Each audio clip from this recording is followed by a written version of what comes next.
Welcome to First Congregational Church of San Jose. I'm Reverend Dr. Celestine Fields. I'm the senior minister, and today we are recording the second podcast in the series of podcasts leading up to Silicon Valley Pride Weekend to be held downtown in San Jose on August 24th and 25th.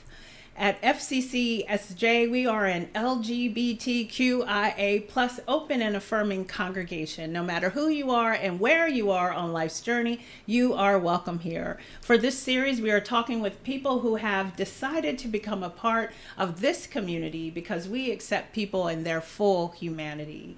With us today is Trish, who has been attending the church since 2016. And we are excited and happy that Trish has returned to worship recently. And I'm excited to be in her home here in San Jose and to get to know you. Welcome, Trish, to the FCCSJ Pride Podcast. We are so glad that you're here. Thank you so much, Pastor Celeste. I am so happy to meet you in person and to be here. Thank you. Thank you so much. It's been wonderful. It's just been really wonderful talking with you this afternoon about family, about faith, about love, and about King Jesus. Yeah. Okay. So why don't we just jump right on in? I'm ready. Okay? Yes. Please share with our listeners about your reason for belonging to First Congregational Church of San Jose. Sure. I started looking for a church, an open and affirming church, towards the end of 2016. And going back to 2008, if you're from California, you might remember that in 2008 on the ballot was legalizing same-sex marriage. Right. I had started then, me and my two children, and both of my kids were teenagers at the time. We were attending a non-denominational, evangelical type of church, which we started going to because I was looking for a good place for them. I have family that went to that church. I have friends that went to that church, and their kids loved it there. And I was looking for that type of a connection for my kids. Right. And so it was great for a long time, for a while at least. And the message was all about love, and it was very diverse, and people of all races, all ethnicities. Then Prop 8 came on the ballot, and then it started to filter in, and the hate started to filter in. But it's all cloaked in humor and in scripture and in language, and it's Adam and Eve, not Adam and Steve, and that kind of stuff. Yeah, so I remember that time. Yes. Yeah. So after a couple Sundays of that, I'm like, I can't do this. I'm not digging this at all, right? It just rankled me. And at the time, my youngest kid, Jack, was a sophomore in high school. And I did not know it then, but I had a queer child. I had a transgender child. My son Jack is transgender. Yes. And I didn't know that at the time. And Jack, I don't think, was aware of who he was at the time either. So that third Sunday, when this started coming in, I said, I'm done. I stood up in the middle of the sermon. I left the church. Yes. And it sounds like it's a big deal, but it's a big, huge church. So I don't think anybody noticed that I was trust leaving. Me, they noticed that you walked out. But I left. Yes. And I drove over to where the youth ministry was doing their service and waited in my car. The kids came out, got in the car, and I told them what happened. I told them what I was hearing, and I said, I can't do it. Yes. I'm not coming back, but I will take you every Sunday if that's what you want. Right. And they were both adamant. No, we're hearing it too. Wow. We don't like it, and we don't want to come back. And I said, okay. Wow. And how old were the kids at that time? They were maybe a freshman and a junior in high school, maybe a sophomore and a senior in high school. Yeah, just enough they understand what's going on and they know what they're hearing. Yes, very much so. And it was hard for us because we had family at that church. Yeah. And they made friends at that church, right? But it was like, we don't want anything to do with it. Yeah. And then it was not long after that Jack came out to me, and at first he thought he was gay. He thought he was a lesbian. Right. And I'm like, that's cool. Right. You know, and I know your dad's not going to care about that either. Right. You know, no big deal. Right. And then a year or more went by, and we started seeing more and more. And a long story short, he's not a lesbian. Right. He's transgender. Yes. And he spent his senior year with therapy, figuring it out. Yes. And he transitioned the minute he got out of high school. The minute he graduated, he transitioned. Right. And through all those years, never gone back to a church. Oh, that was what I was going to ask you, if he ever went back to a church. He has not gone back to a church. My older son was like, And me, myself, I did not go back to a church. Right. But I missed that. Yes. And I didn't try and look for it. Yeah. And then I can't even tell you what the catalyst was for me to start looking for a new church. Right. But it's like I wanted connection with people. I had retired. Yes. I wanted to meet people, and I wanted a place where I could find volunteer opportunities and I could do things like that. Yes. And it was the most important thing on my list. The only churches on my list were open and affirming churches. That's right. Yep. They were open and affirming churches. And so I think FCCSJ was either the second or the third church that I went to. Right. Yeah. Right. I want to just back up to the kids for a minute. You might not know the answer to this. And so did they have a reason for not returning to going back to church? Was it because of what happened in that evangelical conservative church that kind of took them away from, wanting to be in church, be in youth group and those things? I've talked with Jack at length about this.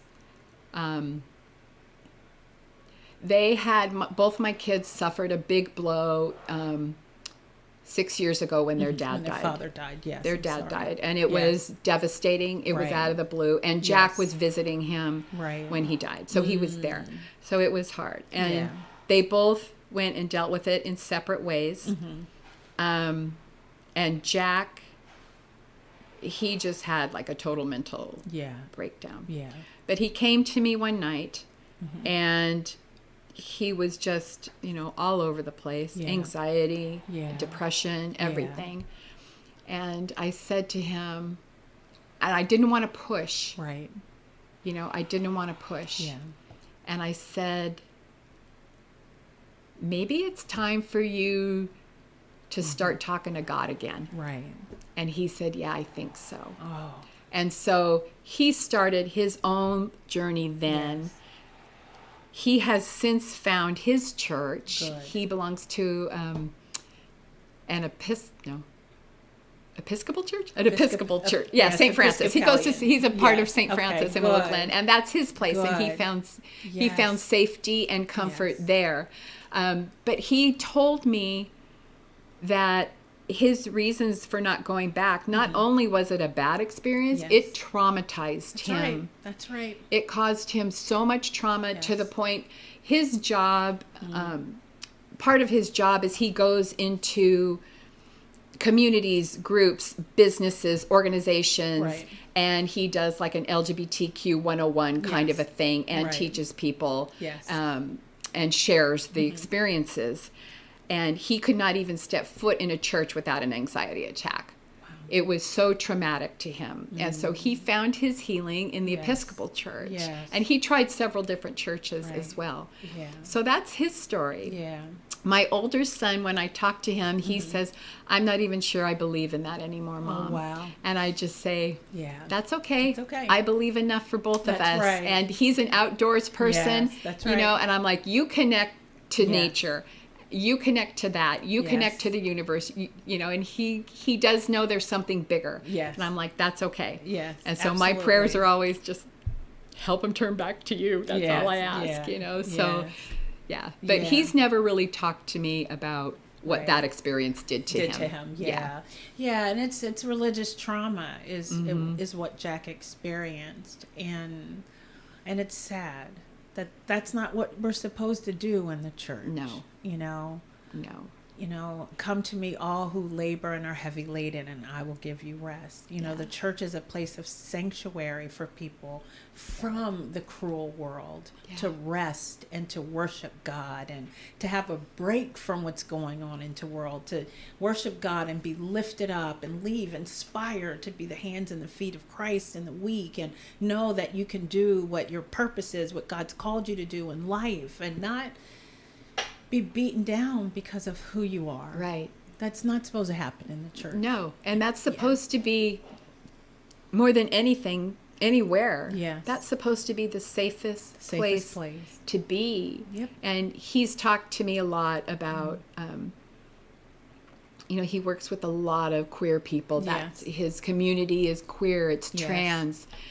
He has shared with me, he wears a cross. Yes. But when he goes into a queer space, he puts it inside his shirt. Right. Yes. Because he doesn't know what kind of trauma anybody else has experienced. Yeah. And also, if he's going into a religious space, he's on guard. Yep. Well, he's on guard wherever he goes. That's right, yes. But he's on guard. Yes. And whether he's got his cross out or not, he's very, very cautious. Yeah. And he's still that way. And I think he will always be that way. It's part of it's part of his experience as a transgender man. That's right.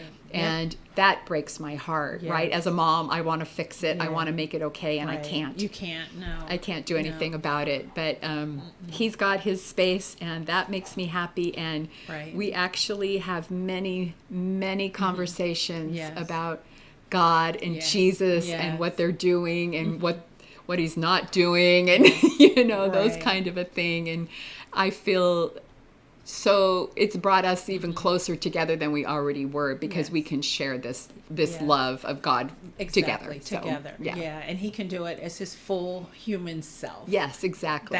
That's beautiful. Exactly who he is. He can be his authentic self with you, and that's special. Yeah.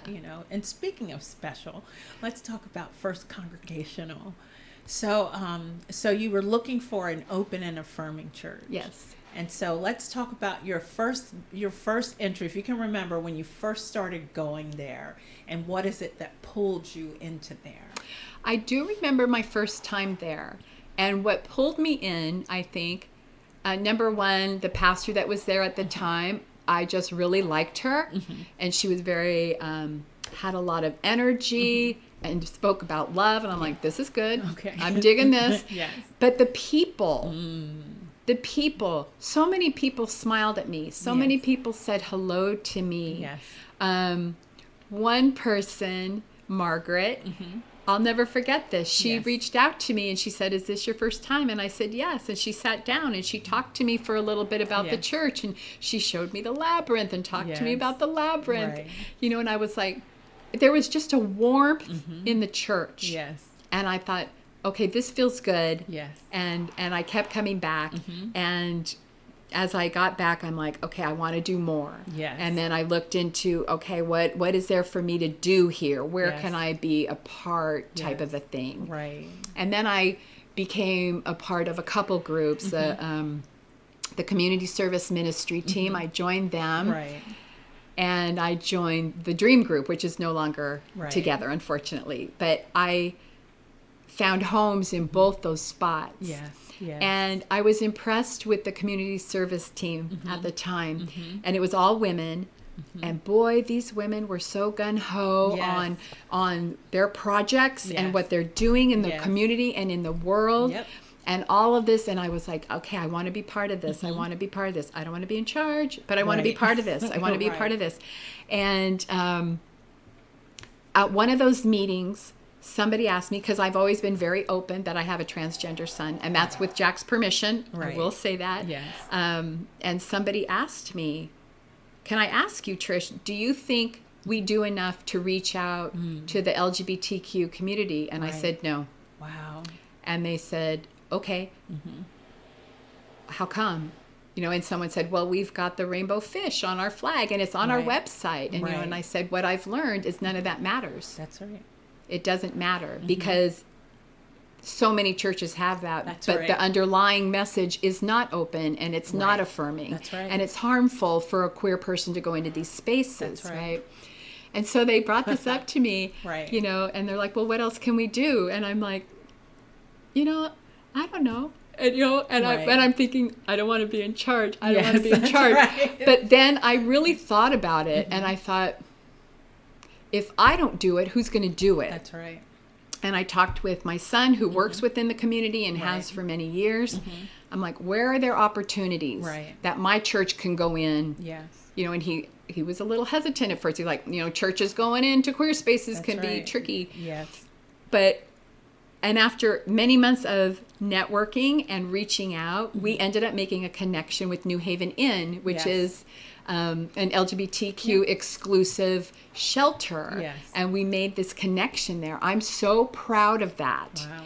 And the community service ministry team still holds that connection. Yes, they do. And Yeah. we're making, you know, we've done lots of drives for them for things Yeah. that they need, and right. fundraising drives. And they hold dinners every quarter. We go in Yes. and bring dinner and Right. type of a thing. And that's Aurora, right? Isn't that Aurora from New Haven? I think she spoke in church two Sundays ago. I think she did about New Haven, that ministry. Yeah. Yeah, it's incredible. Yeah. And it makes me so happy and so Yes. proud that when I had to step away That's from right. church because I got sick and I got injured, Yes. and I had to step away, and they kept it going. It continues. That's right. They kept it going, and That's it right. makes me so happy. Yeah. And I know that's not the only place. You know, the work at Bill Wilson, they, you know, connect with Yes. queer kids there Yes. too. And Covenant House, they can connect with queer kids Yes. there too. And it just fills my heart, Yes, you know. that's right. And so I've watched the church kind of branch out, Right. take little baby steps. Yes. And then 2 years ago, I was approached. And I was able to set up for my son Jack to come and talk to an adult forum Oh, and give his wonderful. LGBTQ 101 Yes. thing. And it was a huge turnout, and it went really well. Wonderful. And then somebody approached me and said, you know, I want to, Carla, God bless Carla Yes. Zacchio. She said, Yes. I really think we should fly the rainbow flag. And I want to work on doing that, and I want to put a committee together. And I thought we could do it and then do a small ceremony when we Yes. finally get it done. I'm like, okay, I'll be a part of that, but I don't want to be in charge. No. Because Carla said, I don't want to be in charge, you know? And I'm Right. like, yeah, I don't want to be in charge either. And I Right. stepped away from that call with her. Right. I'll never forget this. And I was making my lunch. I was Right. cooking in the kitchen. And all these ideas started coming in my That's head. right. I finally put down everything. I looked up and I said, really, God, is this what you want me to do? That's right. And I emailed her and I said, I'm thinking this, and this, That's and this. right. These are my ideas.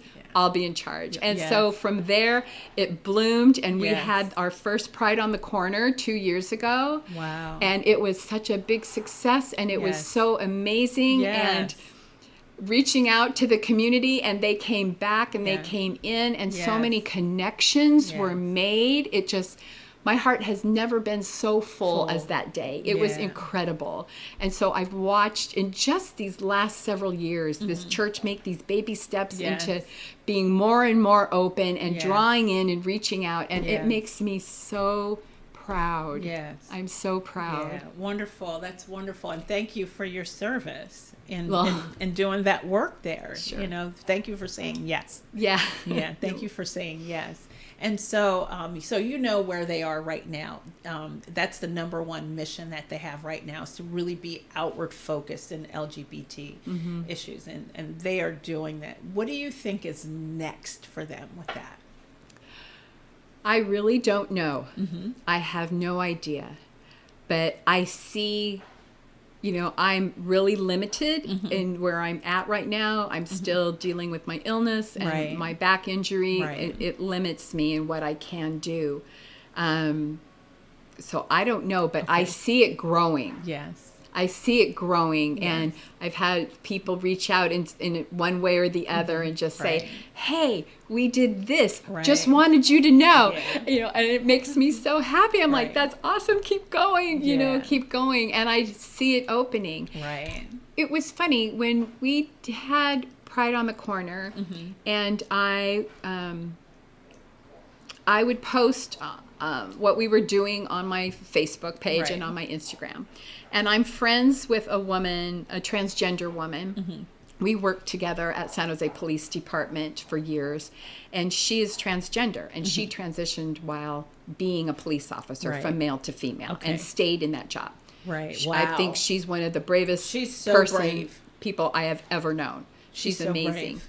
But she reached out to me and she said, I know that church. Okay. And she said, it used to be a place where a lot of trans people would go because they felt safe there. But somehow that petered away. Huh. Somehow that connection got lost. Right. And so she's like, kudos to you that connection's being made again, and it is. It's getting made. And Jack told me a while ago, not too long ago, he said, Mom, your church is known in the queer community now. Your church is known as a safe place to go. Yes. Your church is known as a good place to go and table at an event. He said, the queer community knows your church. Wow. And that's huge. That's a big deal. Yeah. That's what this church has done. And I love it. Yeah. Wow. So maybe they have already done the next thing. And so I'm going to show you my tattoo.